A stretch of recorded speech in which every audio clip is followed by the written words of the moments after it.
Halo, saya Dimas.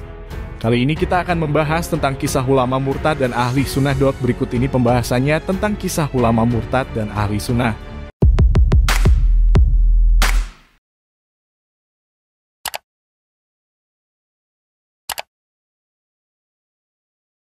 Agama adalah akhlak. Begitu nilai-nilai yang ditanamkan Rasulullah pada sahabat, lalu ditransformasikan ke jiwa para tabiin, tabi'in, sampai pada wali, ulama, dan leluhur bangsa. Teringat sebuah kisah ulama yang sempat menjadi murtad. Kisah ini saya dengar dari tausiah Syekh Rohimuddin An-Nawawi Al-Bantani, keturunan ulama besar Syekh Nawawi Al-Bantani. Quran lebih begini kisahnya. Al-Kisah, ada seorang ulama besar yang punya majelis dengan murid banyak. Suatu ketika datang seorang wanita cantik jelita. Allah menghujamkan rasa cinta pada ulama itu kepada sang wanita. Lantaran besarnya cinta, sang ulama berniat menikahinya. Diselidiki latar belakang wanita itu. Ketika memastikan tempat tinggalnya, sang ulama berkunjung. Beliau bertemu dengan pria yang ternyata ayah dari wanita yang diincarnya. Diutarakanlah keinginannya menikahi sang putri. Boleh saja, tapi ada syaratnya, kata ayah dari wanita itu. Syarat yang diajukan adalah melepaskan jubah dan surban. Ulama menuruti. Namun yang dimaksud jubah dan surban adalah agamanya. Ya, wanita yang diincar ulama itu adalah non-muslim. Ayahnya meminta ulama tersebut melepaskan Islam. Apa yang terjadi? Karena cintanya, ulama itu pun menuruti. Ternyata syarat itu belum cukup. Ayah dari wanita itu minta syarat lain, mengurusi hewan ternak yang masih kecil. Jika hewannya sudah besar baru boleh kau nikahi anakku. Diberi syarat itu lagi-lagi sang ulama menyetujui. Di tempat lain murid-muridnya bingung lantaran gurunya tak ada di majelis. Dinanti beberapa hari tak kunjung datang. Ditanya ke sana ke sini tak ada yang tahu. Hingga datang informasi mulut ke mulut jika guru mereka berada di tempat wanita non-muslim mengurus ternaknya dan telah menjadi murtad. Muridnya menyambangi. Benar saja, guru yang juga ulama besar di daerah tersebut telah berpindah agama. Lalu apa tindakan muridnya? Kaget? Tidak? Marah? Boro-boro? Mencaci dan menyakiti gurunya? Tidak sedikit pun cercaan dan atau tudingan yang keluar dari lisannya. Lantas, murid itu tersenyum. Ia gembira. Duhai guru, apa kabar? Sapanya dengan lembut. Ulama besar yang pindah agama itu malu. Ia enggan menatap muridnya, enggan menyapa balik. Siapa kamu? Pergi. Aku tidak kenal, jawab sang guru. Muridnya tak pergi, ia malah mendekati, lalu bersimpuh di kaki gurunya. Hari ini aku lebih mencintaimu dibanding hari-hari sebelumnya. Murid itu melanjutkan. Guru, dulu engkau mendidik kami jika Allah Maha membolak-balikan hati. Dulu engkau mendidik kami tak ada yang bisa diperbuat manusia kecuali atas izin Allah. Engkau ingatkan kami manusia tempatnya salah dan dosa. Guru, hari ini apa yang kau katakan dulu telah terbukti. Hanya Allah yang Maha membolak-balikan setiap hati manusia.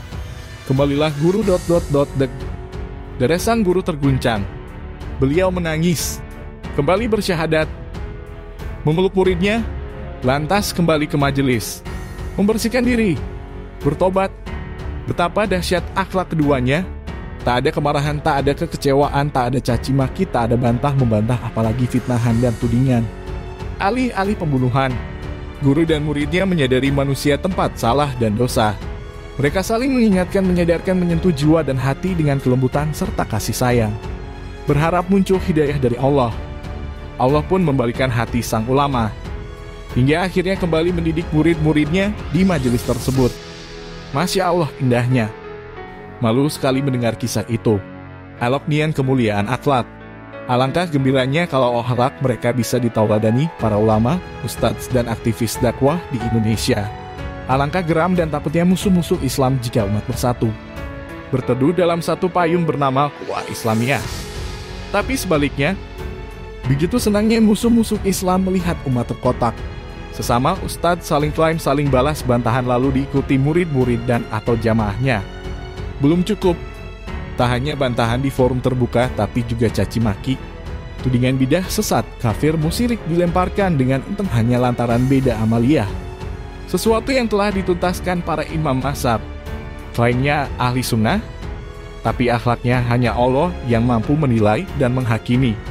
Oh sayang sekali, tapi kami terlalu taat mengikuti yang dipertontonkan. Saling tuding terlanjur mengular. sudah merembet ke sosial media, melebar ke media massa, meluas ke kehidupan umat dan berbangsa.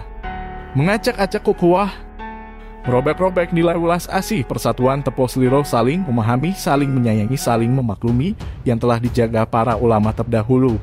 Nilai-nilai substansial kini dilupakan, agama adalah akhlak. Hakikat malah dikubur beragama dari dalam jiwa. Kami justru bertepuk dada baru punya hafalan ayat di luar kepala. Kami lupa takwa itu dari hati. Lupa menjaga ukhuwah wajib yang lebih utama tenimbang mengaku aku ahli sunnah tapi merobek ukhuwah. Lagi-lagi kami lupa agama adalah akhlak. Bukan klaim-klaim sepihak. Bukan bermodal hafalan ayat-ayat dan tahu hadis ini sahih itu dahaif, yang berikutnya palsu. Padahal akhlak dulu sebelum ilmu. Kajian-kajian keagamaan kian ramai di layar kaca. Kami bergairah mengejar pahala dan surga. Tapi di jalan raya kami senang saling serobot antar pengendara. Di jalan buang sampah seenaknya. Kajian-kajian keagamaan sehari 3 kali kami ikuti. Tapi kami mudah mencaci. Enteng merendahkan, menghina, menuding, bahkan memfitnah. Lalu kami tak malu-malu membanggakan diri dan kelompok. Kajian-kajian keagamaan cukup klik dari gadget, tinggal pilih tema di layar YouTube. Tapi kami malah lihai menajamkan lidah. Membusungkan dada, menghina dina. Mudah memutus silaturahim antar saudara. Kami seperti Islam elektronik beragama sudah merasa hebat, padahal hanya ngaji di Google dan layar kaca. Kami seperti melebihi para wali. Kami asyik masuk merasa punya kunci surga. Kajian-kajian keagamaan makin menyeruak. Kami sangat bangga guru kami terkenal dipanggil Ustadz. Kemudian dalam sekejap kami bisa murka bila orang memanggil nama tanpa embel-embel Ustadz di depan nama guru kami. Tak sopan. Entah kenapa kami marah bila ada yang tak sopan pada mereka. Padahal dulu tak ada yang mengenal guru kami. Kami pun tak juga tahu, hanya mengenalnya dari media dan YouTube. Tiba-tiba punya nama. Mencuat melesat bak pencitraan Jokowi saat jadi media daring. Tapi apa kiprah guru kami untuk agama dan kemerdekaan bangsa ini? Kami tak tahu pula. Sedang kami enteng menyebut para sahabat Rasulullah tanpa hormat. Cukup panggil nama Abu Bakar, Umar, Utsman, Ali. Astagfirullah.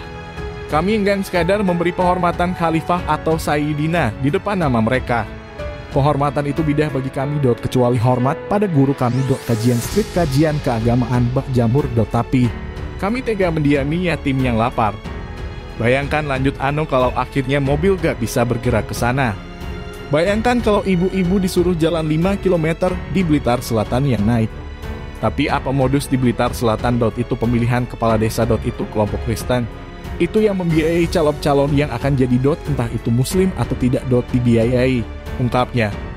Ano mengingatkan, upaya kristenisasi seperti itu sudah diingatkan oleh Allah dalam Al-Quran surat Al-Baqarah ayat 120, bahwa orang Yahudi dan Nasrani tidak akan rela sampai umat Islam masuk ke dalam agama mereka. Nah, itu tadi pembahasan tentang kesaksian wartawan senior. Kualitas umat Islam meningkat tapi kuantitasnya menurun karena pemurtadan. Apa pendapatmu? Dan jangan lupa tinggalkan pesanmu di kolom komentar. Terima kasih sudah menonton video ini. Salam toleransi. Kesaksian wartawan senior. Kualitas umat Islam meningkat tapi kuantitasnya menurun karena pemurtadan. Apa pendapatmu? Dan jangan lupa tinggalkan pesanmu di kolom komentar. Terima kasih sudah menonton video ini. Salam toleransi.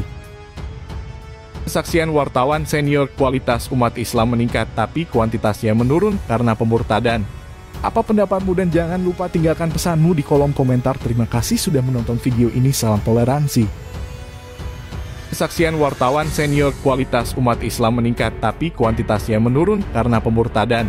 Apa pendapatmu? Dan jangan lupa tinggalkan pesanmu di kolom komentar. Terima kasih sudah menonton video ini. Salam toleransi. Kesaksian wartawan senior. Kualitas umat Islam meningkat tapi kuantitasnya menurun karena pemurtadan.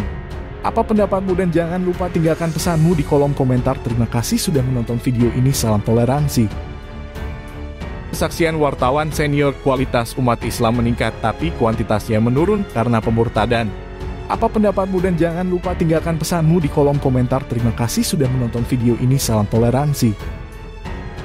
Kesaksian wartawan senior. Kualitas umat Islam meningkat tapi kuantitasnya menurun karena pemurtadan. Apa pendapatmu? Dan jangan lupa tinggalkan pesanmu di kolom komentar. Terima kasih sudah menonton video ini. Salam toleransi.